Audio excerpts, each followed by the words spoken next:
Jaden Rashada is suing Florida and Billy Napier, and this could change the NIL landscape in a big way. You are Locked On College Football, your daily podcast on all things college football. Part of the Locked On Podcast Network, your team every day. Welcome, everybody, to another episode of Locked On College Football. I'm your host, Spencer McLaughlin. Thank you so much for making this your first listen or your first view every day. Part of the Locked On Podcast Network, your team every day and your daily source to stay up to date with the biggest stories in the greatest sport on planet Earth. Realignment, coaching carousel, the portal, and whatever this is and more, we've always got you covered. We'll check in on Tennessee and Washington on today's show as well. We've got Brandon Olsen, Locked On Gators. Brandon, what is happening here? Why is the craziest recruitment that we've ever seen still not over? Yeah, it's just insane. I appreciate Florida constantly giving me content during a dry season right now. But yeah, apparently, or not even apparently, Jaden Rashada is suing Florida Gators head coach Billy Napier, Florida Gators booster Hugh Hathcock, and Florida Gators as in the university, not just football team specifically, director of NIL for damages stemming from the $13.85 million. I don't necessarily know how much he's suing for, but it's because of that $13.85 million contract that he signed in 2022. And he is alleging that those three people, Napier, Hathcock, and Castro Walker, all conspired to get him from Miami and never pay him that $13.85 million that they agreed to. It's an insane amount of money, but that's the way that some of these NIL deals work. I mean, this is the most high-profile one because of how crazy it was. He was committed to, just a quick recap for those who are unaware, he was committed to Miami, where he was going to get NIL money. Florida outbid him. He signed his national letter of intent, which he then requested to be released from because of this NIL situation. Goes to Arizona State. He plays for 1 year. He has an injury-riddled season. He loses the starting job in spring camp. He transfers to Georgia. And now here he is suing the University of Florida. And I feel like this is going to be a case study for how NIL collectives can operate, because the NCAA is probably going to be involved here one way or the other, or at least they'll keep an eye on what happens here. But this feels like a really pivotal moment, a pivotal situation for how NIL collectives are going to operate in the college football space. Yeah, it's a moment where I feel like you're living in a moment where you just know this could be a pivotal time in college football, in NIL. And it's probably going to get settled out of court, and we're never going to get all the information that we want and that we're looking for. And it might not lead to the change that we're hoping, or that we're just kind of interested in seeing. But I do think that it opens the door for a lot of conversations. You know, if Florida's a two-party state where both parties need to be privy to and say yes to being recorded, there is allegedly a recording from the Rashadas of Billy Napier saying, hey, we'll give you the $1 million if you sign. But that means nothing if Billy Napier didn't agree to be recorded, which if you did agree to be recorded and you still said that, you deserve everything that's coming to you. But he needed to agree to that. So it'll be inadmissible in court, which at that point, if it's inadmissible in court, is it still admissible for Florida to use to fire Billy Napier with cause and then not have to pay him his buy? No, I can't imagine the lawyers would go for that, because if it's not admissible in this situation over here, the lawyers are going to say, whoa, we're suing because you're using this. That'd be my guess. But then again, I'm not a lawyer. It sounds like the Rashadas needed to pull the old Martin Short trick from the second season of Only Murders in the Building. I don't know if you watch, but he has all these little signs and things around the parties hosting. It's like, yeah, have some chips and dip. That kind of means you consent to being recorded. So if they didn't have one of those, then that might not be admissible. But what is your sense about who's going to come out on top here, Brandon? I don't think you have a law degree. I don't have a law degree, but still, inferences can certainly be made about who's in the right, who's going to benefit here. Do you think the Rashadas win this lawsuit, or do you think Florida is going to win? I think both might win. I don't have a law degree. I have an economics degree, which is very different from that. But I do think both win, because I do think that this is going to get settled out of court, meaning that Florida doesn't have to worry about all of the actual information coming to light about whatever shady activity there may or may not have been. And the Rashadas are still going to get paid. I think that based on reading the CBS Sports article, most of this is also coming from Jaden Rashada was owed $9.5 million from Miami, and instead he took this Florida contract. And so he had to essentially he had to turn down that $9.5 million. And so the damages of that $9.5 million. So I think if you can settle somewhere there, maybe a little bit lower from the $7.5 million to $9.5 million range, we can have that conversation of hey, we can settle this out of court. No one has to go through discovery. I think ultimately the biggest loser from this, regardless of how it plays out, is Billy Napier. Because if you get fired for cause, if they do have that recording, and that can happen, then you're fired for cause. You don't get that big buyout that you would get if you're fired without cause. I also think that if you win, I used to say if you win 5 games, but you look like a much improved program, then you probably keep your job. If you win 5 games, but you carry this baggage, I don't know if you keep your job. I think that now changes what you have to do as the floor. I think either way, for the rest of Billy Napier's career, if this is settled out of court, he's probably going to deal with, hey, that guy does some shady things from just negative recruiting from rivals. Miami, Georgia, Florida State, they're all going to look at you and go, hey, that guy's had lawsuits filed against him. Like, that's who you want to trust. And whether or not that's how you feel, or whether or not that's what you believe, that it's true, whatever, it's going to be used as a negative recruiting tool against Billy Napier, probably for the rest of his career. Yeah, I like what you say about it kind of ratcheting up the pressure for Napier to succeed if the lawyers can find that workaround. But I want to close this segment on this NIL thought, which is there are other collectives where, Tennessee, for instance, who we're talking about, not in the NIL sense later on today's show, their collective was targeted by the NCAA for violations, and the volunteers cleaned the NCAA's clock in that particular lawsuit. And they were like, you can't enforce rules that were not applicable during the era in which these certain violations actually occurred. But what do you think will be the biggest outcome from this NIL situation as other schools around the country look at what's happening with Florida's collective here? I think one of the biggest outcomes will be players and collectives and universities, whoever you want to say. When we say collective, I really just mean anybody representing that university, because things are still done shadily, whether or not you want to admit it.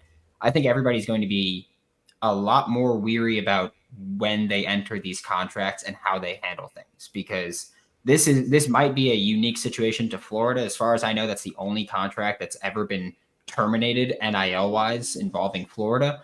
But a lot of players are going to, I believe, start being more weary about who they get into business with, about things, how they handle when they commit. Does this open the door? If this does go to court and Rashada wins, does this now open the door where collectives can turn around and say, hey, I gave you money to come play for me. You committed to my university, and then you flipped somewhere else. You owe me that money back.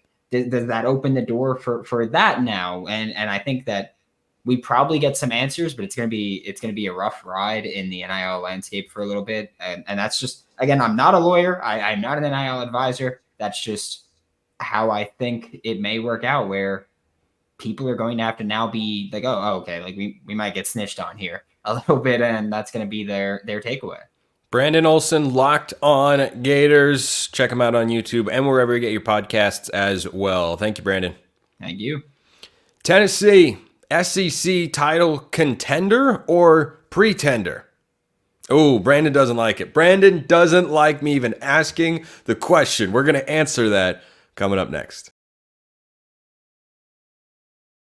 Before we get to the Vols, let's get to eBay Motors. Passion, drive, and patience, the formula for winning championships, is also what keeps your ride or die alive. eBay Motors has everything you need to maintain your vehicle and level it up to peak performance. Superchargers, roof racks, exhaust kits, LED headlights, and more. Whether you're into speed, power, or style, eBay Motors has you covered. With over 122 million parts for your number one ride or die, you'll always find exactly what you're looking for. And with eBay Guaranteed Fit, your part is guaranteed to fit your ride every time or your money back. Because with eBay Motors, you're burning rubber, not cash. With all the parts you need at the prices you want, it's easy to turn your car into the MVP and bring home huge wins. Keep your ride or die alive at ebaymotors.com. Eligible items only. Exclusions apply. eBay Guaranteed Fit only available to U.S. customers.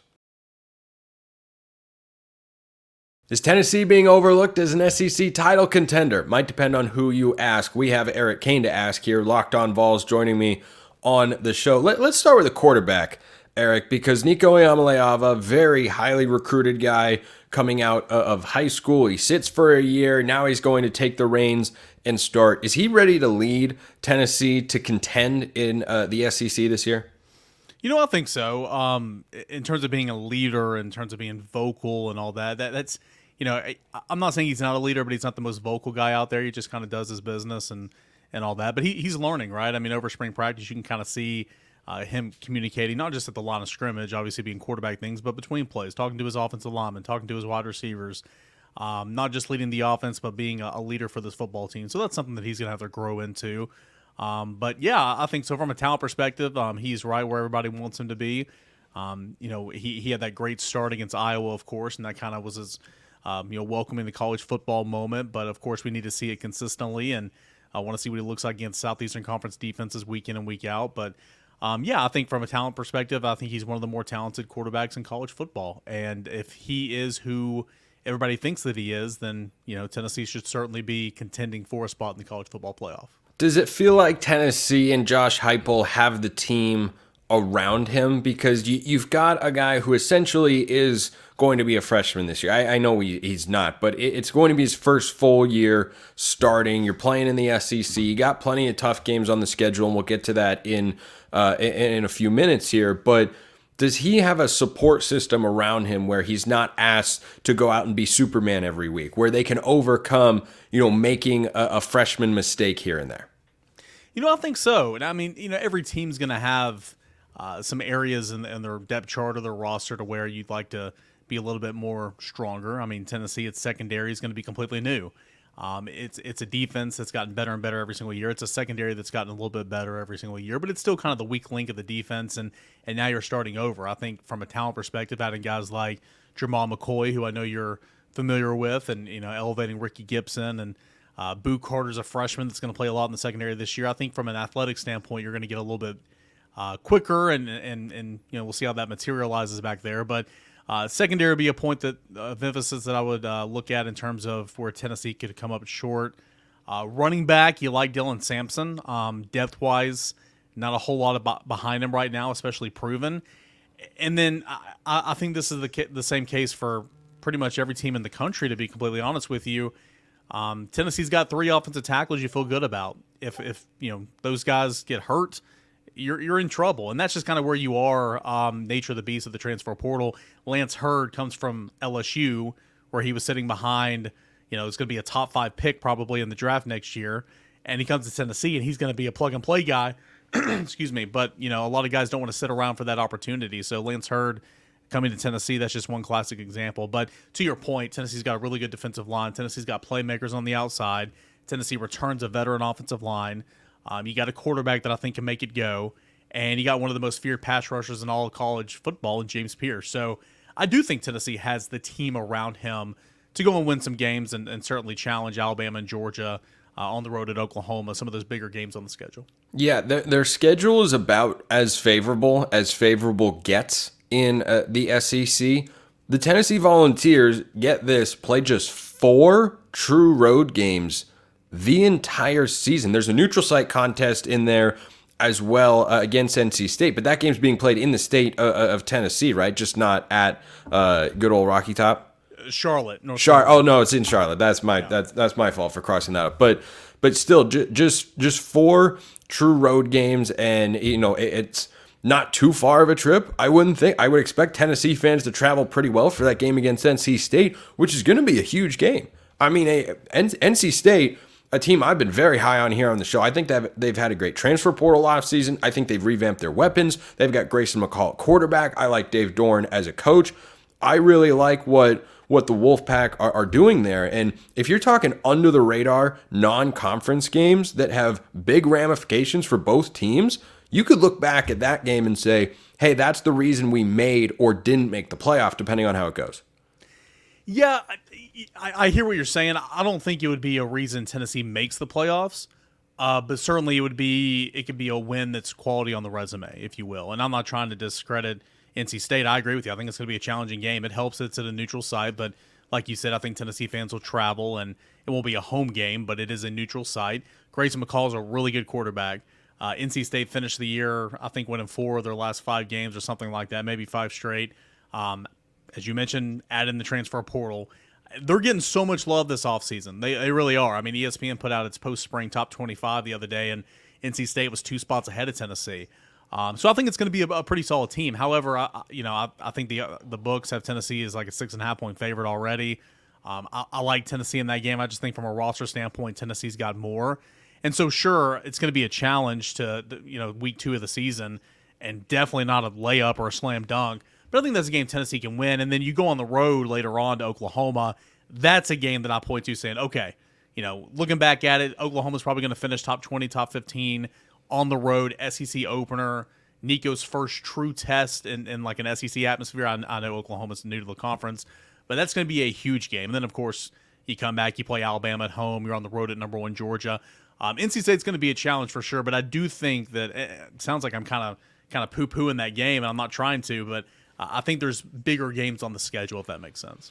Yeah, I mean, my reason for framing it in that sense is there are other massive games on the schedule, but I feel like that one could be the difference between 9-3 and 10-2. Now, as it pertains to the SEC championship game, yeah, Tennessee is absolutely a player in there. I think this is going to be the worst Alabama will be for a few years, which isn't to say they're going to be bad. They're not. They're going to be a good football team. Just relative to what I think Kalen DeBoer can build in Tuscaloosa, this is the most gettable that they will be. LSU not on this schedule. And we talked about the schedule really lining up well for Tennessee. Their 4 true road games are all in conference play. 2 of them are against Arkansas and Vandy. Now the other are Georgia and Oklahoma. Those are going to be really challenging games to win. But I feel like if you win 2 of these games, Oklahoma, Alabama, Georgia, NC State, I feel pretty good picking Tennessee in the rest of those games. And then if you're sitting there at 10-2, whether or not you make the SEC title game or not, certainly if you do, you're in the playoff. But if Tennessee's 10-2 and both losses are in SEC play, and let's say they're to Georgia and Alabama, but they beat everybody else, and Georgia, Bama meet in the SEC title game, I think Tennessee's in the playoff. No, I would agree with you, and that's where this expanded college football playoff is going to help teams like Tennessee, Missouri, Ole Miss, who are kind of in that second tier. Alabama, I'm still putting in the top tier. Of course, Georgia is at the top. I'm not, saying that they're not. And of course, Oklahoma's, around that category as well. But I mean, yeah, if you finish 10-2 and your 2 losses, Tennessee, for example, is Georgia on the road, Alabama at home, you're in the playoffs, in my opinion. And at that point in time, you're probably like, ooh, I don't have to play in the SEC championship game either. So like, it's almost kind of a bonus as well. Not to say that you don't want to play in the SEC championship, because then you're pretty much guaranteed to be there in the playoffs. But it's almost like another week of rest. So I just, Tennessee does not play Missouri, who's getting a lot of love this offseason, and rightfully so. I mean, you bring back Brady Cook, you got Luther Burden, lose Cody Schrader. I'm not sure about where they are in the trenches, but that's going to be a solid team. Ole Miss, of course, all the transfer portal talk and all that. Tennessee, yeah, I'm big on Ole Miss. I like Ole Miss a lot. In 2021 and came up just short, but not going to play Ole Miss this year. Not playing LSU. LSU was on the roster a couple years ago. So you've got a couple of those big games, Oklahoma on the road, Georgia on the road, Alabama at home, and Florida's always huge for Tennessee.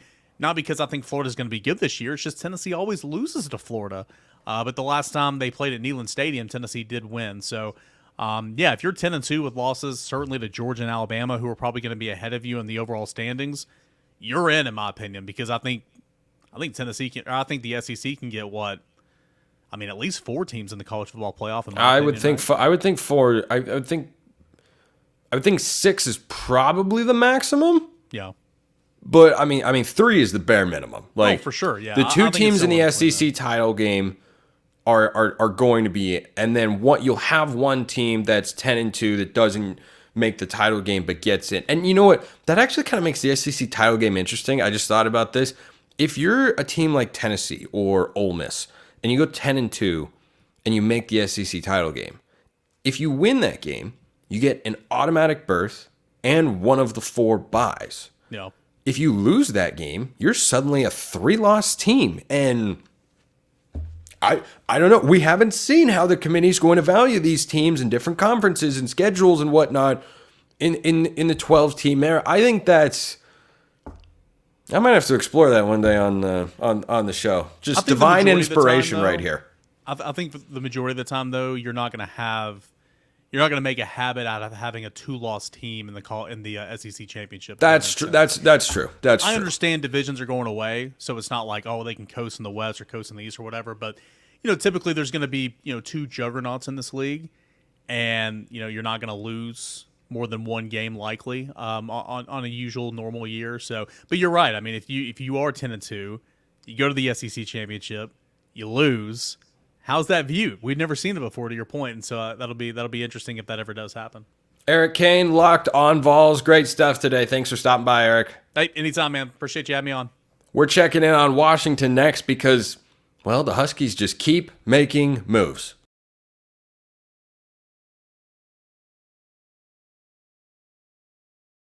Jedd Fisch and the Huskies making moves in the transfer portal. Roman Tomashoff of Locked On Huskies joining me here on the show. Let's start with the coolest name around, or at least one of them. Maximus McCree goes to Washington, comes from the JUCO ranks.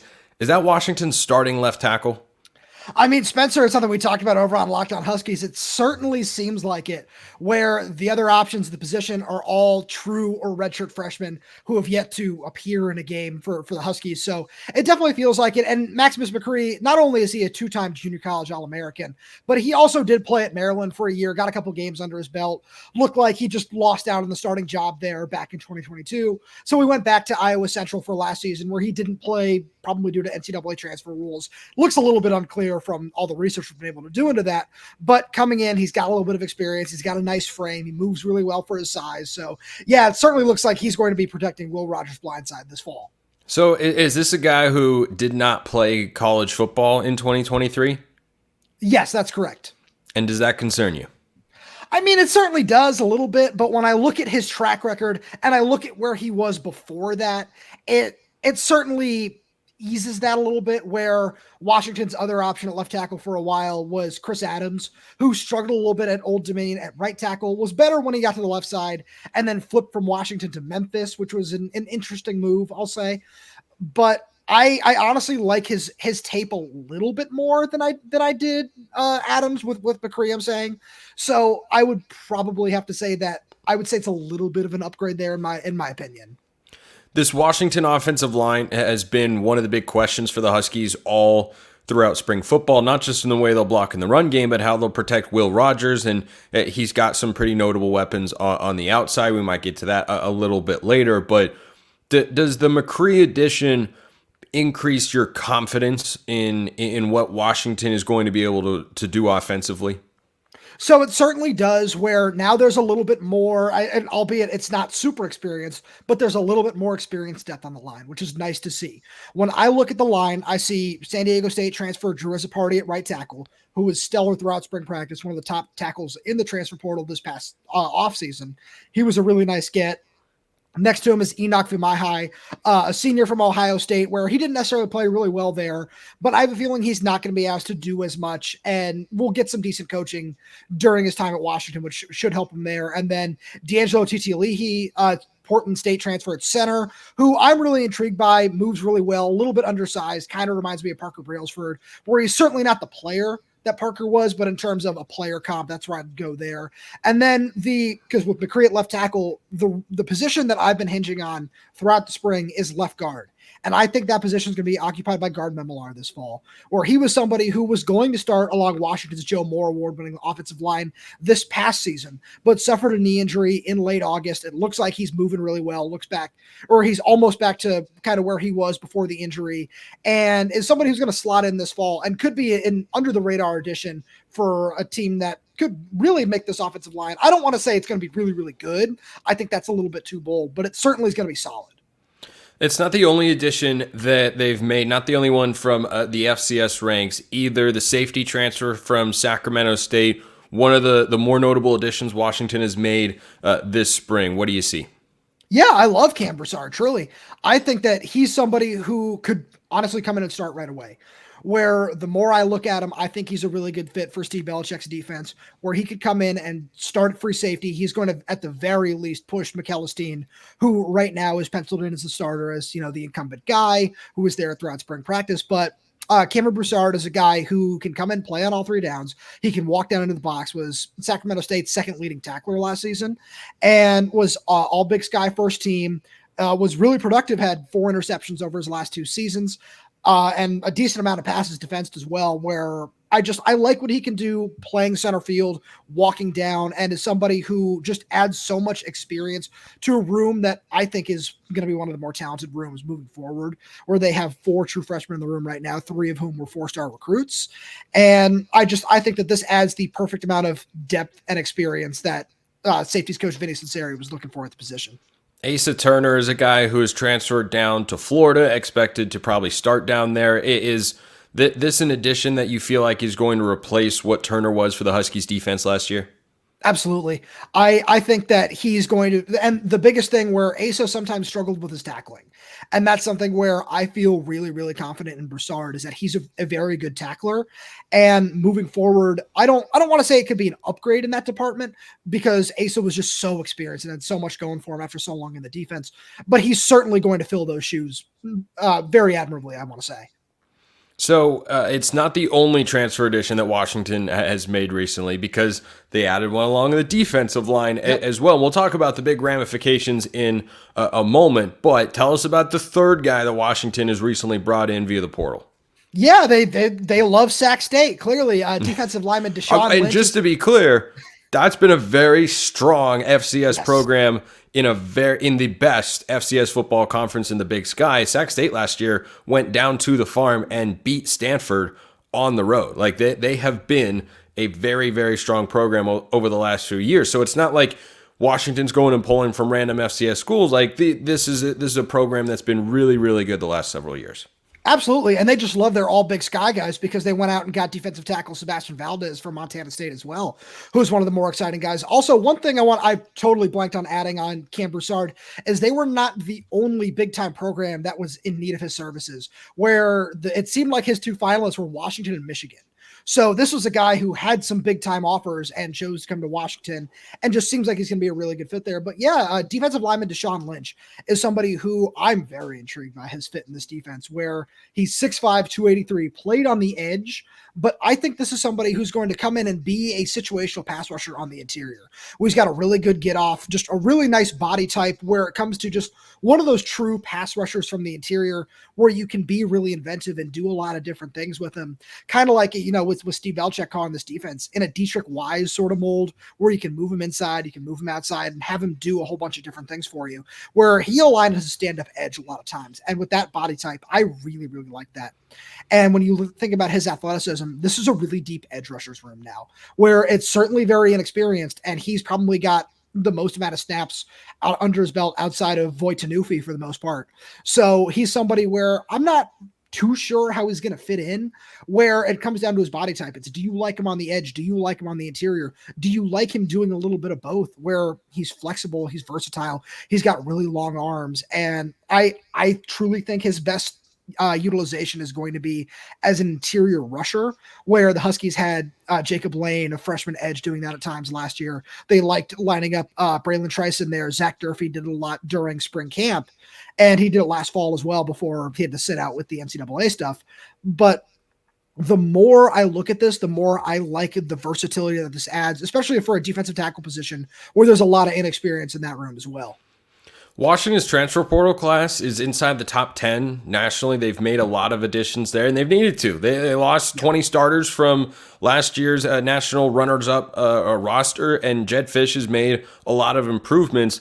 Do these three moves, in addition to the guys who have already come in, alter your outlook or your perspective on Washington, who have a win total of 7.5 going into their first year in the Big Ten? So it definitely does a little bit. I want to say that I've always been one of the people who's on the higher side. I've taken a lot of flack for it, trust me. Where I've always been in the 8-win mark. That's right where I think they can end up being this upcoming season. And I would say that this certainly improves it a little bit, because if Maximus McCree, especially, he's the one that this all truly hinges on. Or if he can come in and be solid and be serviceable and be dependable, then that really raises the floor of this team a lot. Where we haven't seen it yet. Like, I want to be very clear about that. We haven't seen it yet, and we're going to need to get to fall camp before we can let some of these things play out and make, just stronger determinations about where this team is going to be. But the more that I look at this, and especially with some of the lack of talent, really, I want to say, along the offensive line that was in the portal this spring period, where a lot of the big name guys that people thought might enter didn't go, that this is the one of the more intriguing gets, where are there a lot of question marks? Yeah, absolutely. But when you look at his tape, you can certainly see the upside as well. Roman Tomashoff, Locked On Huskies. Appreciate it as always, my man, and I will be seeing you soon. Hey, yes, you will. Spencer, as always, thank you so much for having me. Appreciate everyone listening. I will see you next time. And until then, hope you have a wonderful rest of your day.